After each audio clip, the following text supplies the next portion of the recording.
baax saa su nekk topp bi ngeen di topp Sen TV si biir internet bi tey si guddi gi ñu dellu si bureau tey si guddi gi ñu dellu si bureau maître Ciré Clédor Ly wala sax ak moom waxtaan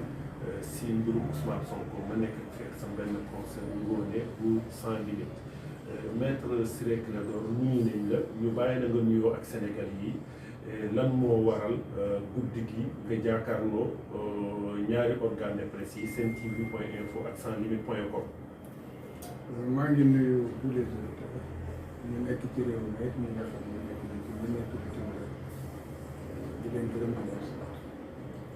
di gërëm tous les Sénégalais yi fu ñu mënti nekk ndax gis nañu taxawaay bi ñu taxaw ak cofeel bi ñu am ci président Ousmane Sonko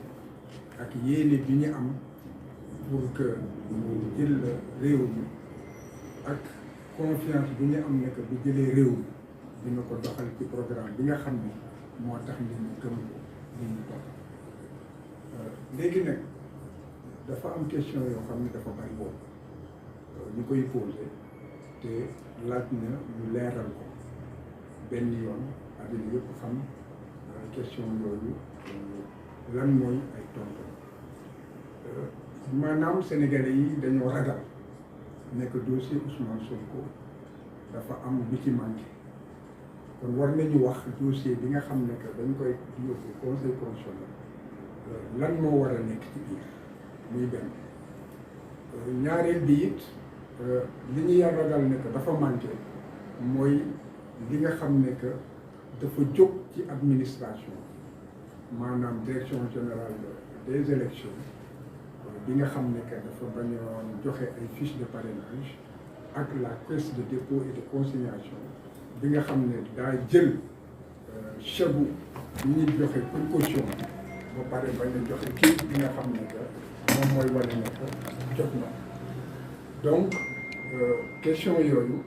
xëy na moom moo tax Sénégalais yi xaw a am kiitaange ci par rapport ak dossier ma yëgle ne que dossier bi mot na sëkk li nga xam ne moom la yoon tëral lépp motal nañ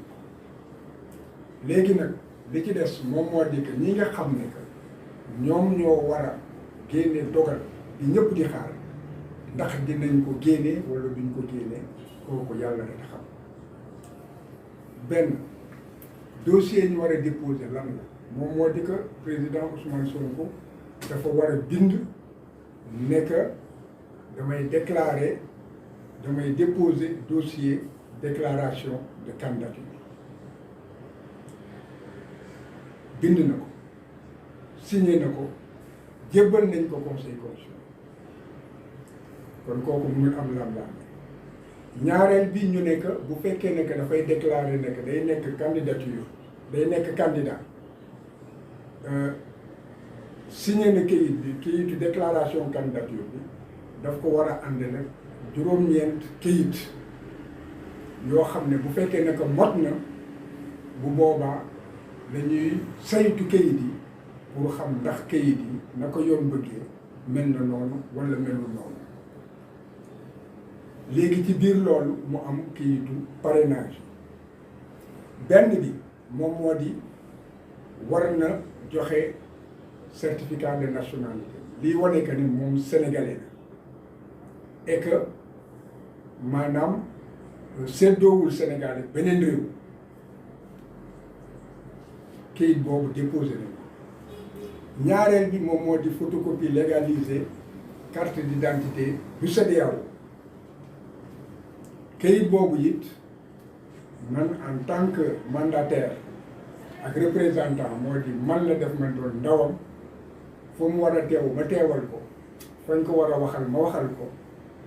la mu war a def ma defal ko kon loolu defal naa ko déposé naa ko ñetteel bi moom moo di kayitu juddu boo xam ne que ba mu ko jotee weesuwul juróom benn weer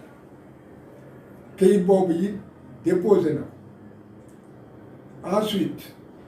kayit boo xam ne que ñi nga xam ne que ñoom ñoo ko yëkkati pour def ko électeur pour def ko candidat mu di union des forces patriotiques dégg nga ak le crédit maanaam ak le Front National ñetti parti yooyu ñoom ñoo ko ngemb ñooñu attestation bi jox nañ ma ko attestation boobu déposé naa que ñoom ñoo ko ngemb comme candidat kayit bi ci toppaat moom moo di kayitu parrainage kayitu parrainage boobu motal nañ ko parce que fukki député ak ñett la ñu wax fukki député ak ñett yi léegi kayit boobu yi déposé nañ ko mu ngi fii ma yor photocopie bi bu loolu weesoo ñu ne dafa war a déclarer ne que amul beneen réew moo xam ne que moom séddoo na ko ak Sénégal et que Sénégal mooy léppam fii la juddoo fii la nekk Sénégalais la fas yéene servir dégg nga et que séddoo ko benn réew kayit boobu it Ousmane Sonko bind na ko signé na ko déposé na ko léegi kayit boo xam ne que bu ci topp moom moo di que maanaam buur topp ko benn koppar 15 Mali buur topp ko muy nan la tuddati attestation fiscale quitus fiscal kooku nguuru Sénégal ci boppam ñoo ko jox kayit bi wane que ne topp ñu ko koppar bu gën a néew 15 ñoo la lu leen déposé na léegi bu loolu weesoo mu des kayit boo xam ne day wane que ne déposé na 30 millions caisse de dépôt et de consignation moom mooy coffre-fort buur ci coffre-fort yi la léegi nag ñu ne kayit boobu dafay ànd ak benn bataaxal boo xam ne que directeur bi day signé ne que koppar yooyu jot nañu déposé nañu 30 millions mu ngi nii xool leen ko 30 millions yi ñu ngi ko déposé mun ngeen koy yéegal lii damay protéger données personnelles yi bu ngeen xoolee le 30 novembre la crédit déposé xaalis xobet lañ déposé le même jour ñu joxe chèque boo xam ne le 29 novembre la lañ ko préparé woon chèque boobu le même jour dindi nañ ko ci compte bancaire ba nga xam ne fa la ñu defoon koppar mu doon chèque certifié moom moo di koppar yi jébbal nañ ko caisse de dépôt et de consignation ci xam-xamu banque léegi nag boobu ba tey addina bi gis na ne que ñu ngi daw pour que directeur bi jox ñu kayit bi nga xam ne que moom ci boppam da koy dëggal chèque bi nga xam ne moom la ñu jox caisse de dépôt chèque baa ngi nii wane leen ko àddina yëpp gis ko chèque baa ngi nii 30 millions de francs CFA bu ngeen ko xoolee bu ngeen ko jegee da ngeen gis ne chèque certifié la chèque certifié kon ba nga xamee loolu yëpp joxe nañ ko kayit bi nga xam ne que ñoom wane nañ que ne jot nañu koppar yi ba ngi nii moom moo di nan la tuddati quittance de reçu mu ngi nii lii ñoom ñoo ko signé ba ñu jotee chèque bi pour wane que ne chèque bii nga xam ne que 30 millions yi jébbal nañ ko caisse bi ñoom jot nañ ko ñoom ñoo ñu ko jox gis ngeen caisse de dépôt et de consignation kon boog jot nañ ko kayit bi nga xam ne nag moom dafa war a bind rek ne que waaw ñu ngi dëggal ne que jot nañ ko kayit boobu fu ne defal nañ ko lu mel ni langabul foo jaar ñu ne du foofu fële ngay jaar boo jaaree foofu ñu delluwaat ne du fii kayit yooyu mu ngi nii lañ ñu tere même ñu yegg ci ñi nga xam ne moom moo jël suñu chèque. mooy ban kayit. procès verbal constat la ndax dañuy dem pour mu jox ñu këyit bi mu lànk bi mooy lan moom moo di boo jëlee kopparu nit nga war koo joxaat benn këyit mu ñëw nga tëj say bunt walla bu ñëwee nga ne du fa dugg foog naa ne caay-caay du weesu loolu te loolu foog naa ne réew mi waroon na ko jomb léegi nag kon quittance boobu nga xam ne que jox nañ ñu ko mooy bii ma leen woon quittance bii ma leen woon léegi quittance bi déposé nañu photocopie chèque bi léegi déposé nañu kayit yi wane que ne directeur bi moom moo ñu bañ a jox kayit ba nga xam ne moo ci war a topp kayit boobu nag yoon conseil constitutionnel bi nga xam ne dañ jébbal kayit yi dafa am ay atte yu mu atte bii ci la ci atte yi am na beneen atte yi boo xam ne yor naa ko fi dégg nga boobu it ci atte yi la moom moo di que conseil constitutionnel mooy bii conseil constitutionnel li mu wax dafa leer conseil constitutionnel ci bii kii parti bu ñuy wax RPJS la maanaam dafa am benn loi boo xam ne assemblée nationale daf koo wote woon donc assemblée nationale voté ba pare député yi d'accord ñu ci ñu jébbal mbir mi conseil constitutionnel pour que conseil constitutionnel wax ci ba mu demee conseil constitutionnel ne leen que seen wax ah mënuma koo jël wante li tax mënuma koo jël lenn rek la moom moo di que bu fekkee ne que administration moom moo def caay-caay ba bañ leen jox ñaari copie loi bi nga xam ne dañ koo voté te ñun mënu leen ñëw ci ñun te indiwu leen ñaari copie loi bi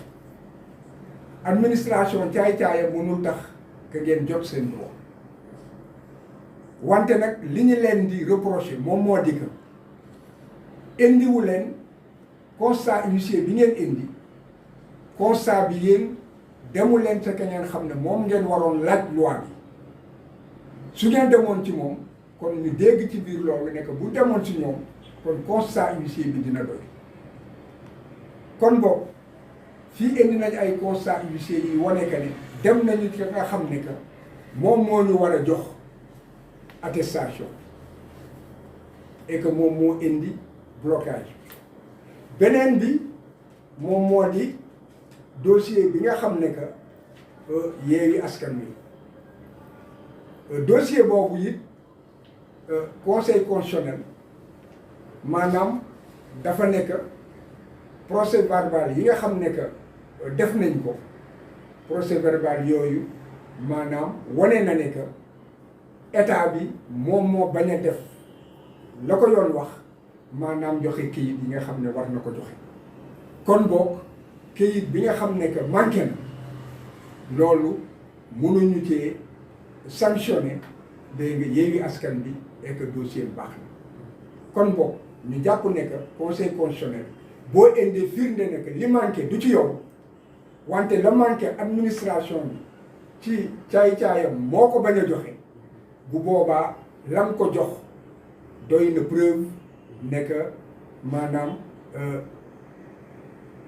rew topp nga ci yoon parce que dossier Yewwi Askan Wi conseil constitutionnel dafa nekk indi na preuve indi nañ preuve indi nañ preuve dégg nga yuy wane que ne koppar yi ba nga xamee ne que Issa Sangaré baal leen ma Issa Sangaré war na déposer attestation yi dégg nga indi na preuve ne que jamono jo muy dem conseil kii caisse au niveau des impôts boobu xaalis bi disponible kon ñun relevé de compte bi wane na nag xaalis bi disponible na relevé de compte bi chèque bi joxe nañ ko te maanaam quittance biñ ñu jox wane na ne que jël bi ñu suba alal kon boobu bu ngeen xoolee lii nga xam ne conseil constitutionnel loolu lay vérifier motal nañ ko kon suñu dossier dañ ko war a recevoir parrainage yi moom amul benn problème parrainage yu député la te it na ko yoon waxee noonu lañ ko defee. maître xam nga lu ma xaw a jaaxal tey tàggatoo nañu vers 17h bi nga génnee conseil constitutionnel nga def sa déclaration daanaka bi ngay wax da nga wax ak xel bu dal mais ñu gis ne guddi gi nga def déclaration bi diggante boobu ak léegi lan moo xew. dara xewul c'est parce que question yi ñoo bari. question yi ndax question yi moom moo di que est-ce que seen dossier mot na li ngeen déposé est-ce que maanaam doy na mu di quittance bi manqué dégg nga ak li jëm ci parrainage yi gis loolu réponse yi moom li tax soriwuma ci moom moo di parrainage député la bon kon fiche yi nga xam ne que ñoom dañ ko doon laajte kooku parrainage citoyen la woon kooku da ngay dem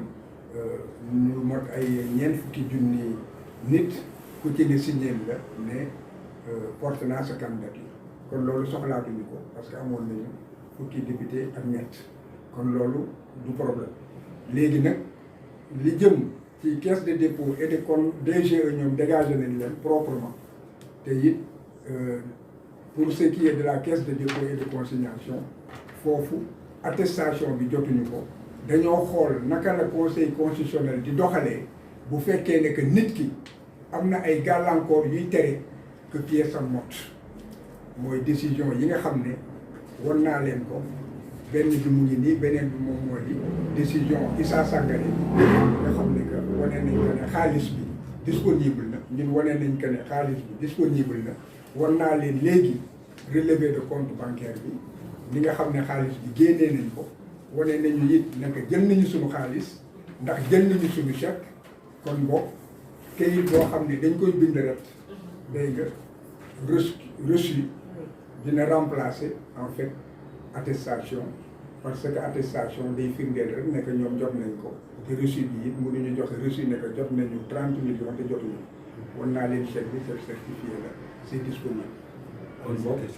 loolu pour tontu ñiy poser des questions yoo xam ne que en fait ñun réglé nañ ko. d'accord maître yaa ngi wax ne question yi dafa bari bokk na ci seen confrère bi nga xam ne dégg na loo xam ne ñëpp ñi ànd ak Ousmane Sonko xaw nañu tiit ndax mi ngi wax rek lu jëm ci Sénat taxawaay bi nga xam ne amoon na ko naka itam DG dem na sax bay wax lu jëm ci déstabilisation Sénégal wala ay information yoo xam ne xaw nañ koo for ci yow bay ne dañuy waaja daal am na lu ñuy nar ak Ousmane Sonko est-ce que mën nga ci apporter ay précisions wala nga leeral un peu ñi nga xam ne Ousmane Sonko moom mooy seen candidat. man en fait su fekkee ne que ab avocat ni man wax na amul dara lu ma ci war a mën a wax man li ma mën a wax moom moo di que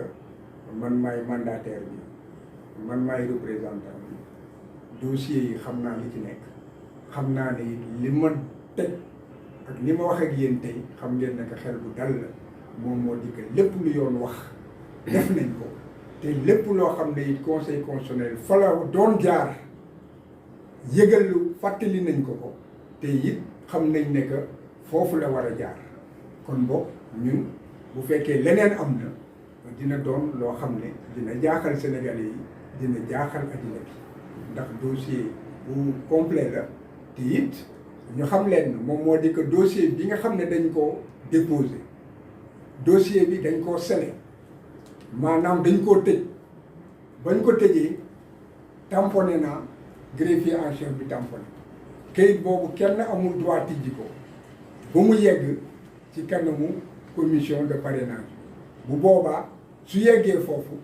ñu génnee dossier yi maanaam xool suñu parrainage wante mun nañu vérifier ndax pièces yi mot na nee naa leen pièces yi mot na kon boog suba man njort bi ma am te loolu moo sama xel jàpp ne mooy am moom moo di que bu ñu ko tijjee suñu pièce mot na et que dinañu jublu ci vérification parrainage yi 13 députés yi mot nañu lépp loo xam ne wax nañ ne que noonu lañ ko war a bindee bind nañ ko xool nañ ko xoolaat nañ ko saytu nañ ko dégg nga kon boog loolu leer na te it li ñu déposé dafa ànd ak ay bataaxal yoo xam ne que président conseil bi la moo ko moom ak membre conseil bi ak nan la tuddati membre commission de parrainage ku ci ne jox nañ la àndal nañ la bataaxal boo xam ne day expliquer gàllankoor yi nga xam ne yëpp jot nañ koo am te it yàlla may ñu que ñu mën a motal la nga xam ne que loolu lañ laaj kon boog am nañu yaakaar ne que ëllëg suñu parrainage duñ ci am dara loo xam ne que dinañu ci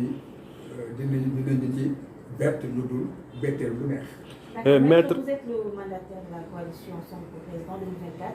Tout à l'heure, vous avez sorti un communiqué pour alerter l'opinion nationale et internationale sur tous les actes inimaginables posés par l'État du Sénégal pour entraver le dépôt du dossier de candidature de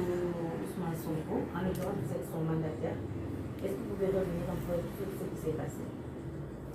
Bon, je pense que ce qui s'est passé, la communauté nationale, la communauté internationale, en fait, l'a suivi de très près. Jusqu'aux brutalités que j'ai subies, parce que j'accompagnais le mandataire de l'époque Ayib Daffé, chargé des formalités administratives pour prendre les fiches de parrainage. Bon, n'ayant pas pu obtenir les fiches, donc le candidat, le président Ousmane Sonko s'est rabattu sur le parrainage des députés. Bon, où il ne pouvait y avoir aucune entrave. Donc, vous avez vu que l'État n'a pas respecté la décision de justice rendue par Ziguinchor, alors qu'il avait l'obligation immédiatement de procéder au rétablissement, même s'il y a un recours. C'est ça que dit la loi. Il n'a pas aussi respecté la décision rendue par le tribunal d'instance de Dakar. Toujours, il a attendu ce qui est un peu ridicule. L'ultime limite, la dernière seconde du dernier jour de la dernière heure, bon, pour en fait déposer un recours, pensant qu'avec cela, il peut dire à Ousmane Sonko, ce n'est pas comme ça que fonctionne un État de droit ou une démocratie. Il n'appartient pas à l'État ou à l'administration qui est tenu à une obligation de neutralité et de protection, promotion donc, de la démocratie et des droits civiques, de porter entrave en fait à l'exercice des droits fondamentaux. Bon, donc la Sénat aussi, qui peut faire des injonctions et même se substituer donc à l'administration pour lorsqu'il y a un manquement, la Sénat a eu à demander à la Direction générale des élections de respecter les droits de Ousmane Sonko et de les rétablir. Bon, on a assisté à voir non seulement le service du ministère de l'Intérieur a refusé de s'exécuter, mais encore le président de la République a immédiatement dissous cette formation et a nommé d'autres membres. Ces membres ont été saisis, ont reçu une notification par les avocats d'Ousmane Sonko et aussi elle est informée de la décision du juge. À ce jour, on n'a pas de réaction, alors qu'ils avaient un pouvoir de substitution. Je pense que même l'attestation de la Caisse de dépôt et de consignation de la Sénat avait le devoir, sans attendre qu'on le lui demande, n'est-ce pas, donc de nous délivrer l'attestation qui suppléerait à l'attestation du directeur de la Caisse et de consignation. Mais en tout état de cause, nous avons suppléé à cela en nous fondant sur la jurisprudence du Conseil constitutionnel, qui est que le constat établissant les obstructions de l'administration suffisent pour établir que les manquements ne sont pas imputables donc à l'intéressé et qu'on ne peut pas punir l'intéressé d'une faute qui ne lui incombe pas. Donc, nous avons les procédures de constat, nous avons les décisions de justice, nous avons aussi la preuve de ce que vous pouvez bien le voir. Nous avons la preuve de ce que l'argent est disponible jusqu'à aujourd'hui. Ça a été débité donc du compte de 30 millions de francs CFA. Vous avez la preuve de ce que la direction de la Caisse de dépôt et de consignation a reçu un chèque de 30 millions de francs CFA, un chèque certifié, donc de l'argent disponible pour la Caisse de dépôt et de consignation. Et vous avez ici même donc, un reçu de versement délivré par la Caisse de dépôt et de consignation. Je lis ici, il est marqué compte d'imputation numéro X, caution des candidats aux élections. Bénéficiaire Ousmane Sonko de la coalition Sonko Président 2024. Nature de l'opération, cautionnement des candidats aux élections. Vous pouvez l'agrandir, que tout le monde puisse le lire. Voilà. Donc il ne faut pas dire que l'argent n'est ni disponible ni déposé. Donc je vois mal que les 7 sages, au lieu de tout cela, puissent en fait dire autre chose que de constater que si maintenant l'attestation n'est pas délivrée, le manquement est imputable à l'administration et que l'administration a agi par voie de fait. Vous pouvez bien le prendre, vous pouvez aussi, si vous le voulez, voir le relevé de compte bancaire où l'argent crédité en argent liquide a été débité le même jour pour le compte donc, de la Caisse de dépôt et de consignation. Voilà en fait le relevé de compte, vous pouvez l'agrandir.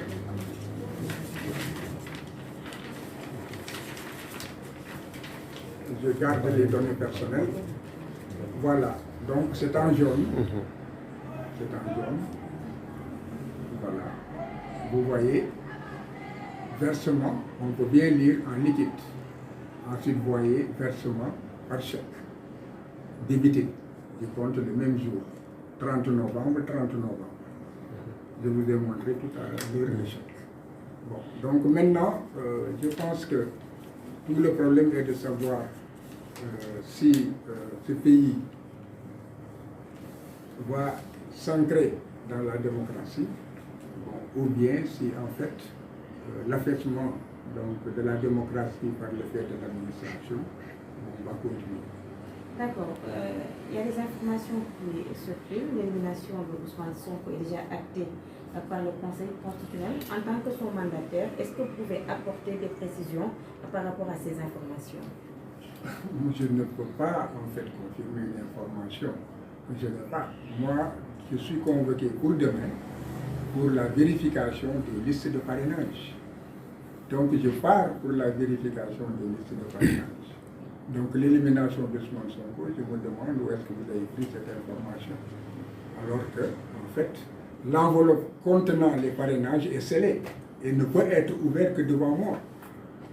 À partir de ce mois déterminé, on me dira qu'il y a tel ou tel motif et je vous ai lu tout de suite la déclaration, la décision donc, du Conseil, n'est-ce pas, qui liste les dossiers à déposer. Et là, le code électoral, l'article 121 aussi, n'est-ce pas, du code électoral, qui liste, qui parle des pièces à déposer, et nous avons tout déposé. Donc c'est une information que je pense que je n'ose même pas confirmer, parce que je suis d'avis que c'est faux. Maître, j'ai 2 questions. Amna ñaari question pour nous finaliser rapidement. Donc suba da ngay dem conseil constitutionnel.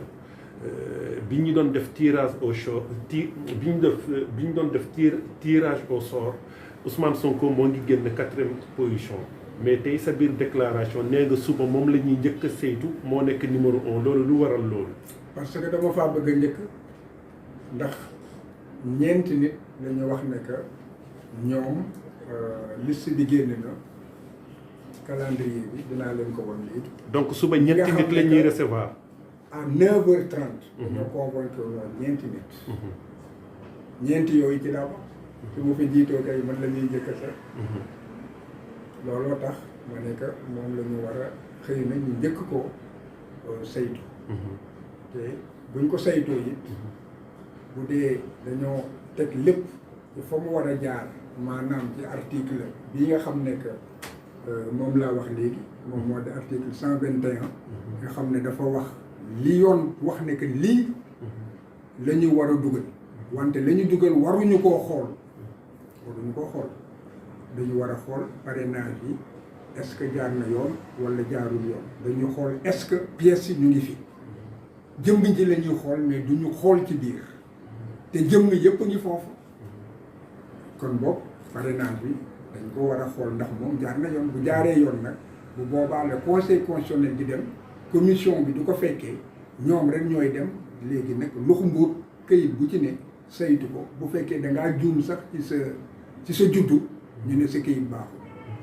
foofu la ñuy éliminer man loolu yaakaar naa ne que lu fi cuune yooyu man du ma dal. am nga si yaakaar si conseil constitutionnel dina def liggéeyam ni mu waree. xam nga li ëpp ñeent fukki at ngi nii ma nekk tribunal. te ñi nga xam ne yëpp ñu ngi conseil constitutionnel